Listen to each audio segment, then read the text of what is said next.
I'm in the townsland of Killuran, in the county of Offaly, and I'm sitting in front of a big open turf fire, and I'm in the home of the Malloys. Mary, could you tell me then, how many brothers and sisters have you got? I've 9 brothers and 4 sisters. And do you all come back into this cottage? We do, yes. Most of us come back every Sunday. Every Sunday we call up for a chat. And sit down and chat away about... Yes. About the old times and things happened in the past and up-to-date things as well, of course, you know. Yeah. Like you said, there's no television, and we wouldn't... we leave the future. We go back to the past, but we talk mostly about things that happened years ago, you know, and how we grew up, and you know, it's a general going back. You know, we have no television or nothing, as you can see. Do you remember who used to touch it during the early days? Well, her uncle Paddy, he touched it, so he did. He was a toucher, so he was. He touched a few times himself now. And what would he use for the touch? Well, it'd just be oat and straw, and wattle or the sticks or hazel sticks. Yeah. To pin down the touch. And used to make bobbins along the top of it. He used to do a grand job on it. Yeah. Yeah, he was a good toucher, all right, yeah. Had no other way of cooking. Everything was done on the fire. She made cakes there in the baker. That's the griddle cake. Baker bread. On there, is it? Yeah. So everything was cooked just on that, which is hard to imagine now. Yeah, she did. And did you see her doing that? I mean, was she making the bread? Yes. How would she make the bread? Yeah, she had a basin, it'd be an aluminium basin time, and she would just the flour and the salt and the bread soda, and she had her own buttermilk, and she would just stir it all up then and just fold it into it and pat it out soft, and she'd just plonk it down on the griddle as it was. Yeah. And would you turn the... she had a baker. The bread went into a baker, and she put a lid on the baker then, and she put the coals of fire on top of the lid. Yeah. Would you turn the churn? Oh yes, indeed, yeah. Good fun at that. She had a big dash churn at first with the handle that went up and down, and we'd all get a go at that here. Yes, and then we'd watch her making the butter, and it's fascinating. She had the little shapes, you know, and things, and she would pat them together like that, with little designs on them. One cow. Yeah, it's very. The cow would have a calf every year. Sell the calf, and she used to keep a couple of pigs in the shed out here, which was called. It's a different sort. It's a tobacco shed, where they used to grow tobacco here one time, and sell it in Tullamore. It was a tobacco factory, or they made. You might have heard of that now. And, well, that's interesting. Yeah. This shed was always. We didn't know why it was called. It was always called the tobacco shed. She used to keep the pigs in there. We never remember growing tobacco here. Like, we wouldn't be old enough, you know. But that was part of the thing as well, you know.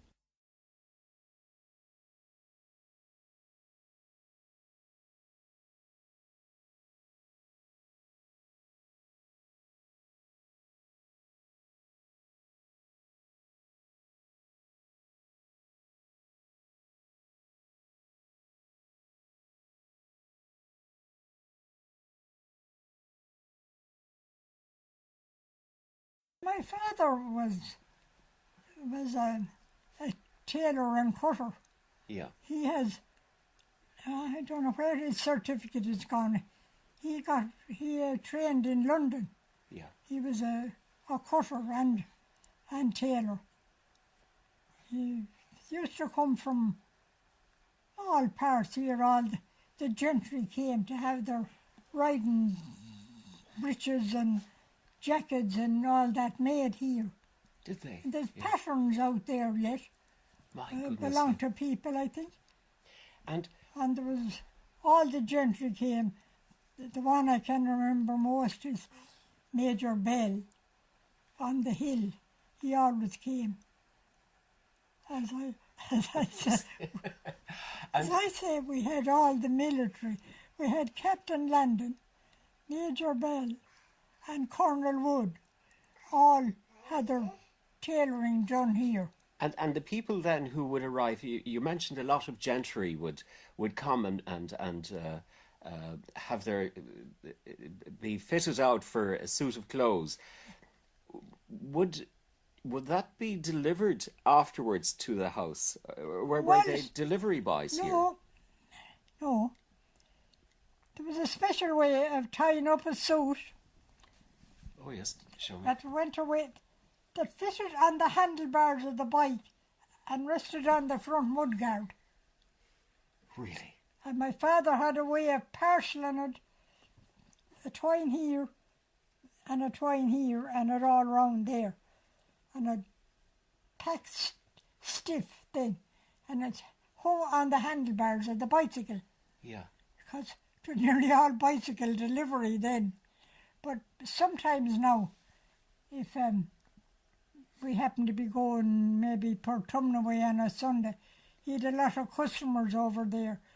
He'd deliver them to them if they were ready, leave them out to them. And he'd fit them as well and make sure they were all right before he left.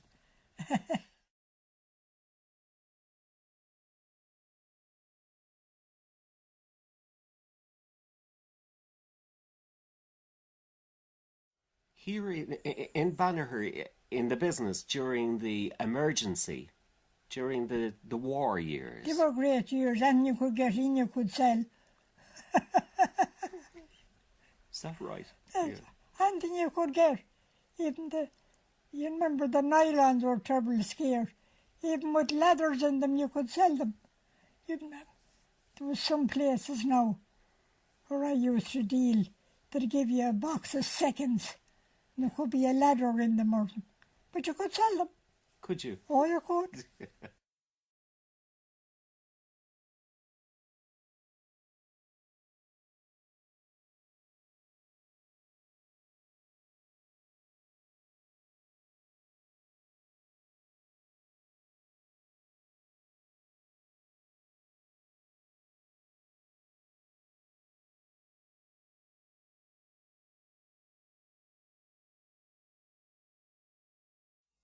How many generations of the Rosses here in this castle? Just over a dozen generations. We came here in 1620, but we came here, of course, as Parsonses, just as members of the Parsons family. Parsons Town. It was known as Burr or Parsons Town, and both names were used concurrently throughout a good number of centuries. But what I was going to say is it was only at the beginning of the 19th century that the family picked up the earldom of Ross. So the Rosses, if you like, have only been here a couple of 100 years, but the Parsonses have been here now for just over 390 years. This small library is actually my father-in-law's botanical library. When I first came here, this was my father-in-law's desk, and he would kind of retreat into here and do his work. And all these are sort of gardening, books about gardening. He was a great gardener and plantsman. Well, there are two secret doors here. Yes, there are secret doors all over the place, and of course children love it. We can see that one from the other side. We go out this way into the hall, and then we go round that way.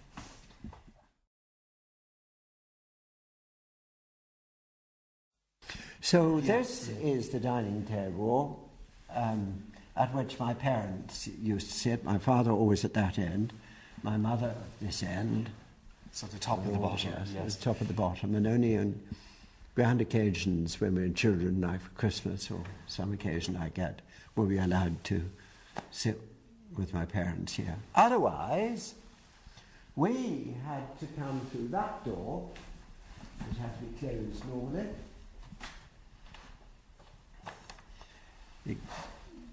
My parents and the guests came that way. We had to come through that door and sit at a little table. Through the back door? Slightly smaller than that. Yes. No, not the back door. Oh, through There's the a side side door there. Oh, yes. That the staff and all the food comes through that door, and the wine comes through that door. Children, together with a nanny or tutor or whatever, had to come only through that door and sit here for the two middle courses.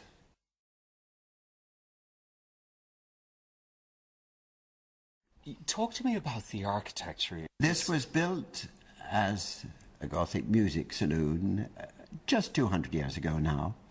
And interestingly, we were talking about childhood then. As children, we were practically never allowed to come in here as children. We had nannies to keep us out of all the grand rooms with the precious things that naughty little brats like us boys were expected to break.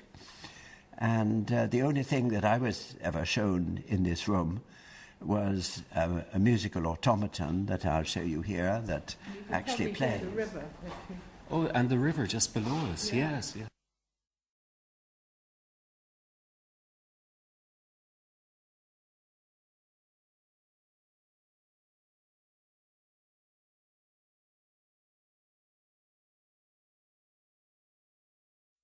So will we walk over towards the window and look out at the magnificent river that flows by here?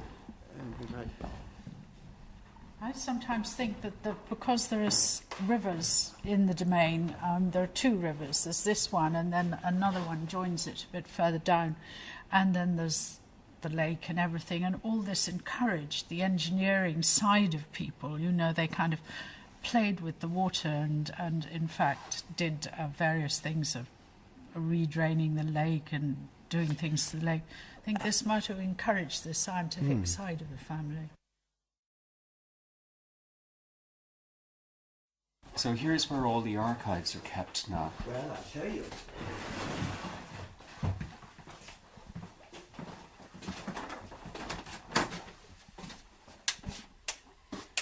Anthony Malcolmson was responsible for when we first came back, we found papers all over the place and literally in cellars, in outbuildings to the estate office. Sometimes, you know, my mother-in-law just put papers and then put a cloth over them, said very precious. But not saying why they were precious or what they actually comprise. Everything was very, very precious. Yeah, Anthony Malcolmson came and started and stayed with us for weeks on end. And it's been back 14 times. Each time we found more, we've recovered more from the solicitors and banks to whom they've been entrusted, and even stamp dealers to whom crooked solicitors had been selling our papers. And now we've got this wonderful, it's all calendar published. Of all the papers, which was launched by Brian Cowan as Taoiseach here the year before last.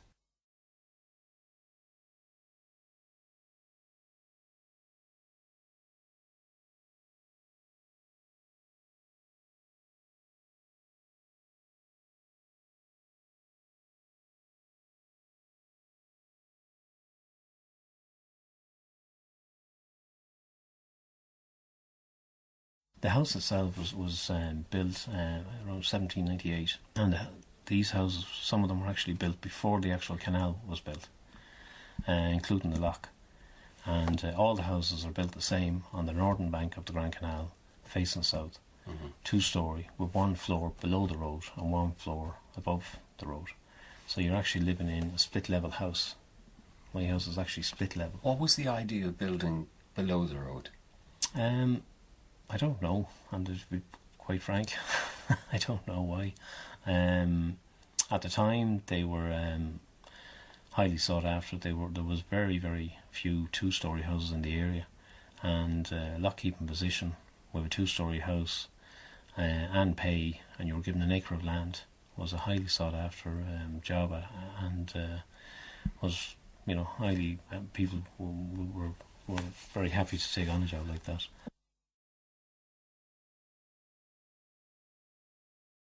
My particular house, Lock House, the 30th Lock House, the family remained on, and I'm actually now the 8th generation from that brother who originally settled there. Where exactly is number 30? 30th Lock House is 7 miles west of Tullamore in a place called Rahan, just outside the village, just west of the village, the centre of the village, about a mile. It's 17 miles to Shannon Harbour, which is the end of the Grand Canal. And the actual construction of the canal from between the 30th and 30th first lock actually took 4 years, even though it's only half a mile, because there was quite a lot of problems. It breached 3 times on that particular stretch. And why did it breach? It breached because they built the canal through sand, through Sandy Hill, and every time they filled it, it actually breached. Just to give you an example, the bottom level, which is 10 miles from Rahan down to Glenlough and Fermanagh, that just took under 5 years to build. So that was 10 miles, took just under 5 years, and this half mile took nearly 4 years. Right. So it'll give you an idea of the problems they had trying to build it.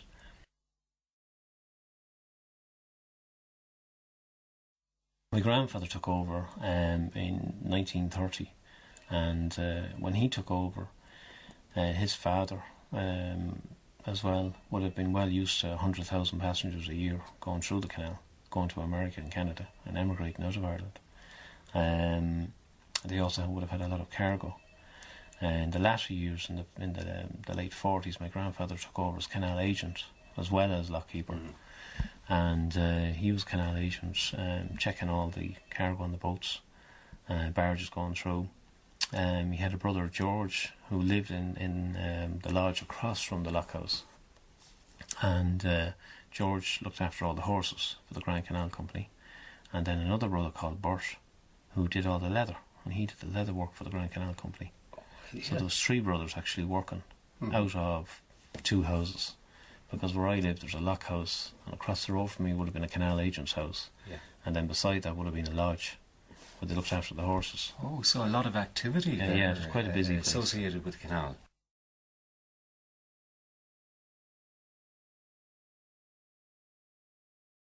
What kind of problems would you run into with lock gates? Well, normally we'd have racks breaking, sluices, cracking and things like that, and you'd have water going through them, so you'd have to get them repaired fairly quickly.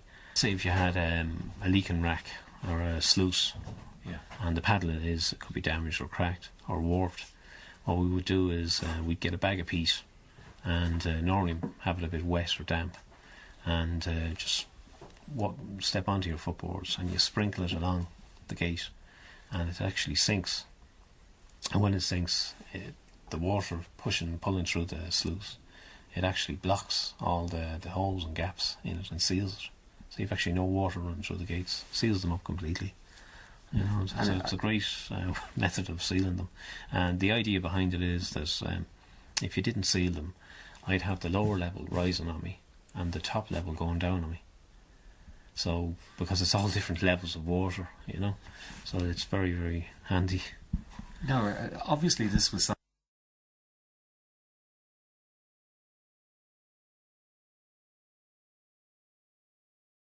We used to have all these logbooks of actually the barges that went through, and his writing was just beautiful. Now he had lovely ink writing, the old type ink pens, and he logged the name of every boat, the crew that was on board, who was in charge, the cargo on the boat, where it was going, the date it went through, and very meticulous. So the writing was just beautiful now.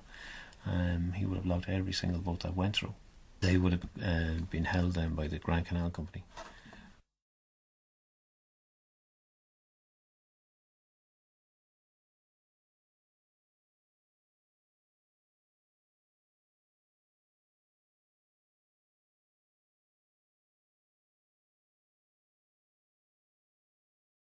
Billy Kelly from Parnell Street, Tullamore, County Offaly, has been blacksmithing for 58 years. He is the 3rd generation in his family to do so. It was 58 years. And was your father a blacksmith before Father you? before him and his father before him. There was nothing on the horses that time. Nothing on the horses. Every farmhouse had a pair of horses.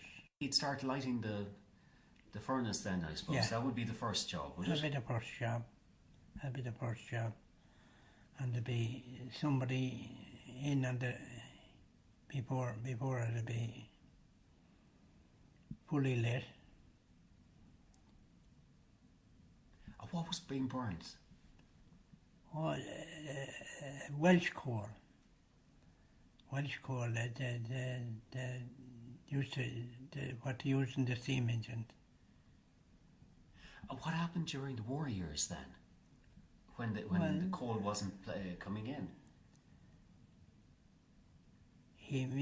There was a Protestant man, and he came in and to see there's going to be a war, and to see buy all the coal and nails you can now, and if you want me to go to the bank, which I'll go. That was Billy Champ's father. All right. Tullamore Drapery. Tullamore Drapery. And did he store the coal up then? He bought a certain amount. If he had to do what Champ told him, he'd been made up. Yes, he'd have been made up. He done a certain amount, but not enough to make him a millionaire.